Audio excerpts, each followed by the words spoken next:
Hello guys, কেমন আছেন সবাই? নিশ্চয়ই ভালো আছেন। আজকে আমরা একটা কলমের ল্যাপিং নিয়ে আলাপ করব।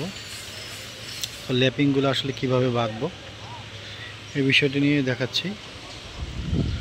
তো আমাদের ল্যাপিং যে জোনে পড়বে সেই জোনে আমরা ল্যাপিংগুলো বাঁধবো এবং ল্যাপিংগুলো বাঁধার সময় ল্যাপিংয়ের রডে অবশ্যই ড্রপটিং দিব। এখানে ড্রপটিং দেওয়া হয়েছে, বাট এই রডটা এইটার উল্টো পাশে থাকবে, এতে এই বরাবর থাকবে। কর্নারের রডটা এই বরাবর থাকবে। এইভাবে রডগুলো বাঁধতে হবে, কেননা যদি আমি এই পাশে দিয়ে দিই তাহলে কী হবে, এই যে স্পেসিংটা দুইটা রডের যে স্পেসিং এটা কমে যাবে। এইখানে ঠিক সেম, এই পাশে ল্যাপিংয়ের এই শাখা এইখানে এসে স্পেসিং বেড়ে যাবে আর এখানে এসে স্পেসিং কমে যাবে। তাহলে আমাদের যেটা করণীয়, আমাদের ল্যাপিংটা এই কর্নারে দিতে হবে। এই কর্নারেগুলো এই ভিতরে দিতে হবে আর মধ্যেগুলো ভিতরে দিতে হবে। ড্রপটিংটা থাকবে দিকে ল্যাপিং জোনে বা রডের জোনে রড চলে আসবে। এই হলো একটা বিষয়।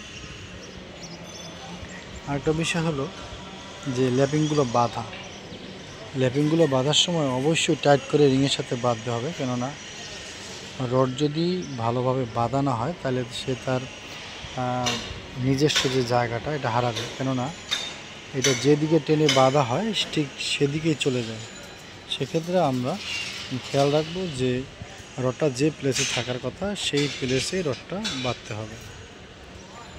সবচেয়ে গুরুত্বপূর্ণ বিষয় সেটা হলো একটা কলমে আমরা রড ল্যাপিংটা কীভাবে খাওয়াবো।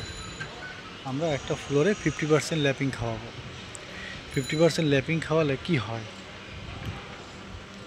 অর্থাৎ আমাদের এই যে জোনটা আছে, এই যে ল্যাপিং জোন, এই যে জোনে রডটা বাঁধবো, এই রডটা চলে যাবে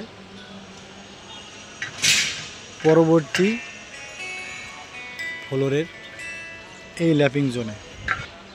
যেটা বলতেছিলাম যে এই ল্যাপিং জোনে যে রডটা পড়েছে এই রডটা চলে যাবে ওই ল্যাপিং জোনে, এবং আরেকটা ল্যাপিং জোন আছে ওইটা হলো বিমের নিচে। ওই ল্যাপিং জোনের রডটা চলে যাবে পরের ফ্লোরেরও উপরে ল্যাপিং জোনে। অর্থাৎ এরপরে যেটা হবে, আমরা একটা ফ্লোরে 50% ল্যাপিং দিব, মানে প্রতিটা ফ্লোরে যদি রড 10টা থাকে তাহলে আমরা 5টা ল্যাপিং দিব, 12টা থাকলে 6টা ল্যাপিং দেবো। এইরকম আমাদেরকে রড দিতে হবে। দেখেন এই পাশে যে এই রডগুলো বাঁধা হয়েছে, এই রডগুলোতে আর কিছু সমস্যা আছে। এই রডগুলো এই রিংয়ের কোণার সাথে মিলিয়ে বাঁধতে হবে, যেগুলো বাঁধা হয়নি এগুলো অবশ্যই কারেকশন করতে হবে, এবং কারেকশনের পরেই শাটার লাগাইতে পারবে, এর আগে শাটার লাগানো যাবে না। আর একটা বিষয়, আমাদের এখানে যে সব রডের ডায় হলো 16 মিলিমিটার, সেক্ষেত্রে আমরা এখানে 3 ফিট ল্যাপিং দিয়েছি এবং ল্যাপিংয়ে অবশ্যই ড্রপটিং দিব। হ্যাঁ, এ হলো ল্যাপিংয়ের বিষয়। তো বন্ধুরা, এই পর্যন্ত আজকে। ধন্যবাদ সবাইকে সাথে থাকার জন্য। খোদা হাফেজ।